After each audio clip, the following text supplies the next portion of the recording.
Chapter 3. Now these are the nations which the Lord left to prove Israel by them, even as many of Israel as had not known all the wars of Canaan, only that the generations of the children of Israel might know, to teach them war, at the least such as before knew nothing thereof, namely 5 lords of the Philistines, and all the Canaanites, and the Sidonians, and the Hivites that dwelt in Mount Lebanon, from Mount Baal Hermon unto the entering in of Hamath. And they were to prove Israel by them, to know whether they would hearken unto the commandments of the Lord, which he commanded their fathers by the hand of Moses. And the children of Israel dwelt among the Canaanites, Hittites, and Amorites, and Perizzites, and Hivites, and Jebusites. And they took their daughters to be their wives, and gave their daughters to their sons, and served their gods.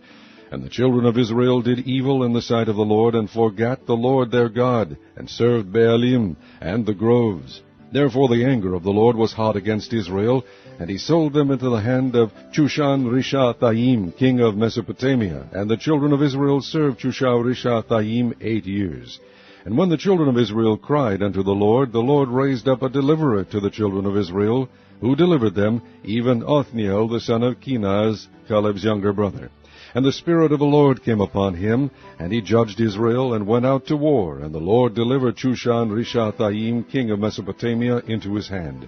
And his hand prevailed against Chushan-Rishathaim. And the land had rest 40 years. And Othniel the son of Kenaz died. And the children of Israel did evil again in the sight of the Lord. And the Lord strengthened Eglon the king of Moab against Israel, because they had done evil in the sight of the Lord. And he gathered unto him the children of Ammon and Amalek, and went and smote Israel, and possessed the city of palm trees. So the children of Israel served Eglon the king of Moab 18 years. But when the children of Israel cried unto the Lord raised them up a deliverer, Ehud the son of Gera, a Benjamite, a man left-handed, and by him the children of Israel sent a present unto Eglon the king of Moab. But Ehud made him a dagger, which had 2 edges, of a cubit length, and he did gird it under his raiment upon his right thigh. And he brought the present unto Eglon king of Moab, and Eglon was a very fat man. And when he had made an end to offer the present, he sent away the people that bare the present.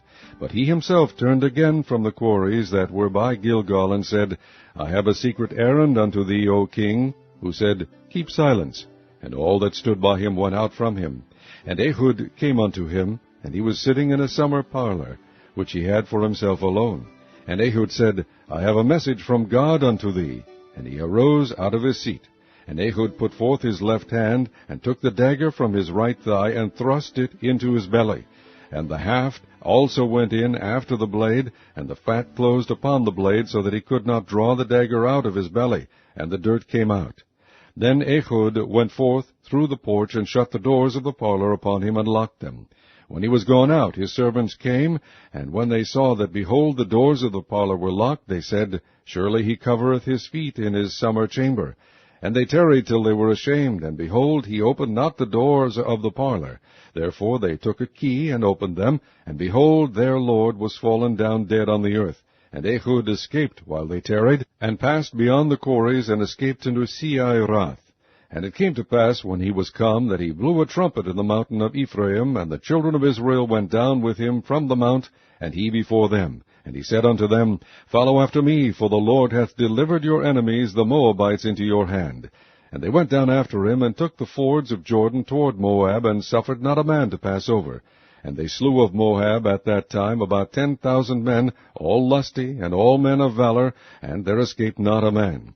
So Moab was subdued that day under the hand of Israel, and the land had rest 80 years. And after him was Shamgar the son of Anath, which slew of the Philistines 600 men with an ox goad, and he also delivered Israel.